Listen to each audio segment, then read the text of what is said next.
Tori Jenkins got kicked out of a pool for wearing an inappropriate one-piece swimsuit. I'm gonna tell you some details about exactly what happened, but first let's take a look at the swimsuit to give you an idea of what she was wearing.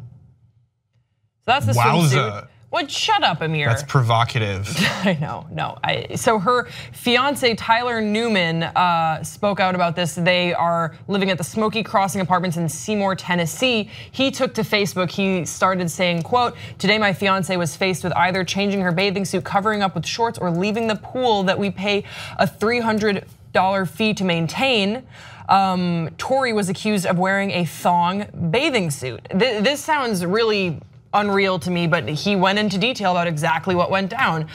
He said that they were asked to leave, and then in the office, the leasing consultant, who for now I will not name, insisted upon letting Tori take her picture to show how inappropriate her bathing suit was, and instructed her to look into a mirror at her own body. He goes on to say the consultant told Tori that if she didn't have kids herself, she wouldn't understand. She was told that the leasing consultant wouldn't want her own kids around Tori. And furthermore, and this is what really seems to have gotten under his skin, because he was speaking on behalf of his fiance, she was told there are a lot of teenage boys in this complex and you don't need to excite them. He ended his post by saying, "My fiance should be able to wear a bathing suit without being sexualized and demonized." Now, an interesting part to this whole story, after this post went viral, the Smoky Crossing apartment complex denies the couple's account of the incident. They paint a very different picture. Here's what they say. Smoky Crossing is a welcoming family community. Multiple residents within our community complained and expressed concerns regarding Miss Jenkins' swimwear in accordance with our pool policies, which are posted near the swimming area. One of our leasing consultants requested Miss Jenkins wrap a towel around herself when she was walking around the pool. Miss Jenkins was never asked to leave the pool. In addition, our leasing agent did not state that Miss Jenkins' swimwear would excite teenage boys. So it's really a case of he said, she said, but Tori Jenkins and her fiance are not going out without a fight. They actually are pursuing legal action against Smoky Crossing. Good. And they have gotten a lot of traction for this on Facebook. A lot of people have been expressing their support.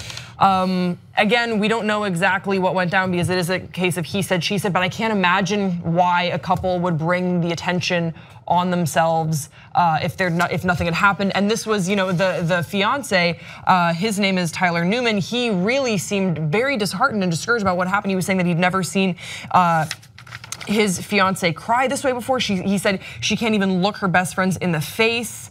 It's awful. He said, I've never seen a woman so disrespected. So let's show up a photo of the bathing suit again as Amir and I respond to this, just to now that you've heard the whole story. So there's the bathing suit. People were saying this was a thong bathing suit, which would violate their dress code. I think there's a thong in that picture maybe, but like it's on the shelf. Also, another thing that they went on to say that the pool's clothing rules just state that duly appropriate attire must be worn at all times. Dude, no it's a pool. Like what? That is, what are you supposed to wear? I know, by definition, that is literally, we can come back by the way, a bathing suit. That's just a bathing suit. When I saw the headline for this, I thought that there might be a little bit more of maybe a gray area that was broached and we could talk about that, but that is just that's a one-piece bathing suit. That's what that looks like. I wonder what were other people wearing that was, I mean, I'm sure other people were wearing bikinis. That is actually less coverage in my opinion. But when you're swimming, just wear a swimming costume and just don't even wear a swimsuit, just wear a suit, because that's apparently what they want you to do. Just wear a wetsuit.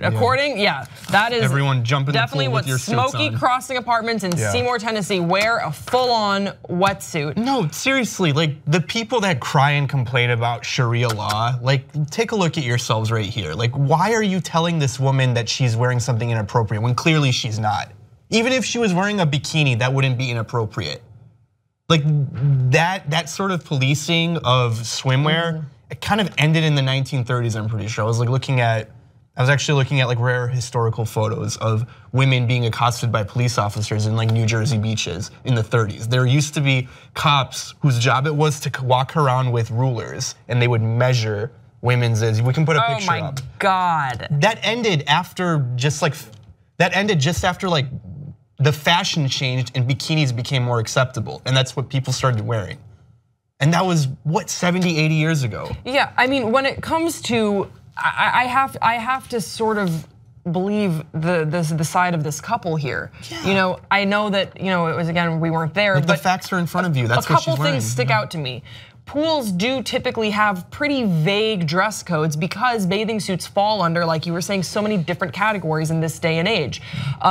So basically they were saying duly appropriate attire must be worn. That makes sense to me, sort of thing like wear pool shoes, no running. It's more about decorum at a pool, less about dress code because people are comfortable wearing different sort of things. When I was younger, I was not very comfortable with my body, so I'd wear a one piece and then a t-shirt over it and then long shorts to go swimming. Now that is not, you would look at that and you'd be like, she's not wearing a bathing suit, but no one ever approached me about it because people are sort of like, people are gonna wear what they're comfortable with when they go swimming because it's kind of a vulnerable position. You wanna go swimming because it's really fun, you wanna cool off, especially the summer is supposed to be really hot, but you don't want people policing what you feel comfortable wearing. No, I mean, of course there is a conversation to be had about don't go nude to a beach if it's not a nude beach, or don't wear clothing to a beach if it is a nude beach. Like there are certain rules like that, but for the most part, pool rules are understandably pretty vague because you want people just to wear what they're comfortable swimming in. It's not a sexual activity. And the whole thing about it will excite teenage boys, what the? Yeah, and by the way, teenage boys are gonna get excited regardless of what you're wearing. And it's not, you're putting the onus on what this woman is wearing in the swimming pool as opposed to teenage boys like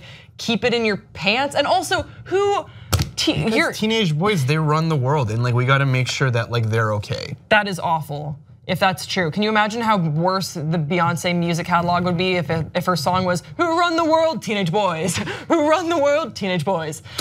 Thank God it's girls. That was a little bit of a segue, but I'm okay with that. Amir, I think we broke this down, but I want to hear from you guys in the comment section below. What do you think about this story? This is a case of he said, she said, or do you think there is an obvious person who is telling the truth here? What do you think about what she wore? Was it appropriate, inappropriate? Have you ever been discriminated by what you wore? Yeah. Tell us, we want to know. Don't forget to subscribe to this channel, and we will see you next time on Pop Trigger.